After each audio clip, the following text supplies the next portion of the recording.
religious freedom in the Hashemite freedom of Jordan, and to provide leadership in a time of great change in our region.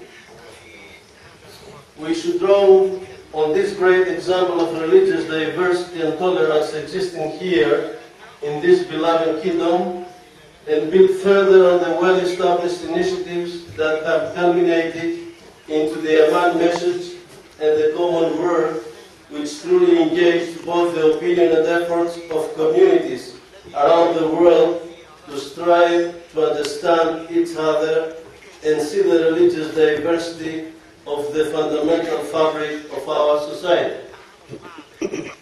We also congratulate Mr. Dugmi on his recent election as Speaker of Chamber of Deputies of the Jordanian National Assembly, and we wish him strength and success in his new and important role. My dear friends, since the founding of the Inter-Parliamentary Assembly on Orthodoxy, your Assembly has sought to keep the life and witness of Orthodoxy in the civic realm. The articles of your founding act quite properly refer to the ecumenical and unifying spirit of Orthodoxy and the unifying role of Orthodox culture, as well as to your support of human rights and religious freedom of all people both in Europe and around the world. It is to these noble aims that we wish to speak today. For millennia, the Middle East has been a special place. Here, great cultures have arisen, and here, great religious traditions have met and shaped civilization. So Judaism, Christianity, and Islam have quite literally grown up together here over centuries. It is important for us to remember that Christianity is not alien to this region, but native to it. We are part and parcel of the unique cultural and religious makeup of the Middle East. In spite of the fact that communities here are designated by religious affiliation and so appear to the outsider as distinctly separate from each other, let us not forget that they share a common history as well as common linguistic and cultural roots and social customs. In this commonality, we begin to see the force of what in Greek is called symbiosis, a genuine living together in which many conventional categories are crossed as the people of this region live their daily lives, create families, do their work, seek to be faithful to their religious tradition, and are loyal to their national allegiance. In just this environment of symbiosis, do we see the ecumenical and unifying spirit of Orthodox Christianity in action. The mission of the Church in this region is, in part, to sustain and support this unique symbiosis so that all of our people may live in peace, security, and justice. The Roman Orthodox Patriarchate of Jerusalem is the oldest continuous religious institution in the Middle East, and we have been faithful to this mission, conscious of the power of the unifying force of Orthodox faith and culture. This unifying force of Orthodox faith and culture is founded on an understanding of the nature of the Orthodox Church. The nature of the Orthodox Church is based on a relationship of autocephalous and autonomous local churches that fully acknowledge the integrity of each church and therefore have succeeded over the centuries to live with a vibrant unity in diversity. This diversity by no means lessens the strength of the fabric of our unity.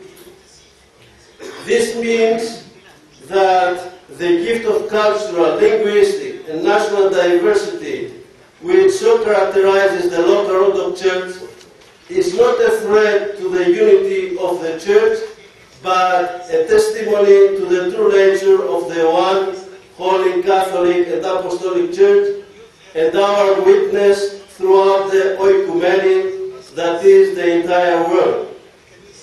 Wherever the Orthodox Church is, we are truly local and truly integrated in the culture and life of the people. The Roman Orthodox Patriarchate of Jerusalem has always been faithful to our mission down the ages as the local Orthodox Church of this region, the region of the Holy Land, which of course embraces the Hashemite Kingdom of Jordan. We have a unique and precious integrity. Here we embrace in our own unity a great diversity, and so we live the ecumenical and unifying spirit of orthodoxy completely. Into this local church we welcome both immigrants from various countries who come to live here, as well as pilgrims from all over the world who visit the holy places and find spiritual refreshment. The integrity of our unity in diversity has been threatened more recently by external powers.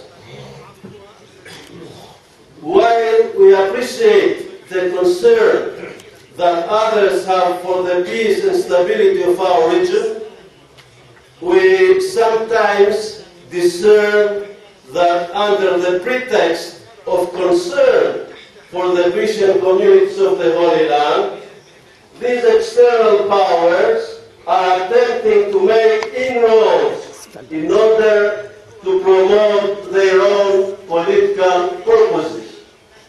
The best help is always founded on true and sincere respect and the sensitivity to the nature of the communities one is trying to support. Unfortunately, this respect and sensitivity are sometimes lacking. We honor your good intentions to be aware of our life and to be of encouragement to the Christian communities of the Middle East. If you wish to be of real support to the mission of the Christian communities of our region, it is incumbent upon you to ensure that the nations you represent, and especially those that have an Orthodox heritage, are careful of your intentions. We feel that we have to say this because the threat to our integrity comes sometimes not from the stranger, but from brothers and sisters. The Roman Orthodox Patriarchate of Jerusalem, which has the jurisdiction over all Palestine, as well as the Hashemite Kingdom of Jordan, is able and willing to be of assistance to all people of goodwill who seek to foster the mission of the Church. The Patriarchate is recognized by the political authorities of the Middle East as the senior Christian institution with a special role of leadership in representing the Christian voice of this land. Let us not forget that from the very beginning, the Patriarchate of Jerusalem has been the guardian and servant of the holy places. As such, it has played and continues to play the primary role in guaranteeing the Christian presence in the Middle East with integrity. For through our pastoral and educational efforts, the mission of the church here is purely spiritual and religious.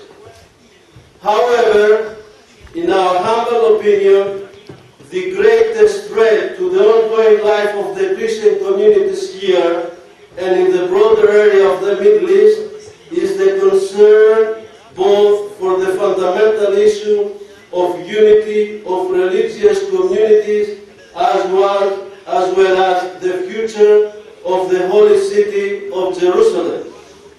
We mention Jerusalem because it is at the heart of Christianity as much as it is at the heart of Judaism and of course of Islam. We refer to Jerusalem because it is a unifying point of reference to all the Christian denominations and religious communities that make up the landscape of our region. Right up to our own day, Jerusalem remains the well from which we all seek to drink the deep waters of our Abrahamic traditions.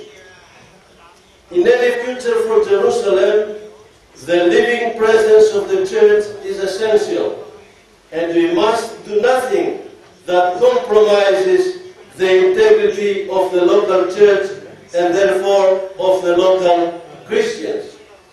The focus of our Christian brothers and sisters around the world should be the strengthening of our Christian communities in and through the Patriarchate of Jerusalem, which continues to lead the unifying role of Orthodoxy here and around the world. We are a people of hope. Here, in this holy land, the land of our sacred history, we encounter the living Christ in the life of the living community of the church, as well as in the sites that we associate with the life, ministry, passion, and death of our Lord Jesus Christ. We encourage you in your work as the Interparliamentary Assembly on Orthodoxy to uphold the well-being, the unity, and the unique mission of the Orthodox Church of this region. The holy places, common to all religious communities, are like a mother hen that gathers her children under her wings. For as long as the current status of the holy places is guaranteed, and as long as the mission of the Roman Orthodox Patriarchate of Jerusalem is supported by our Orthodox brothers and sisters around the world, we see no reason to be afraid or hopeless. For this is the way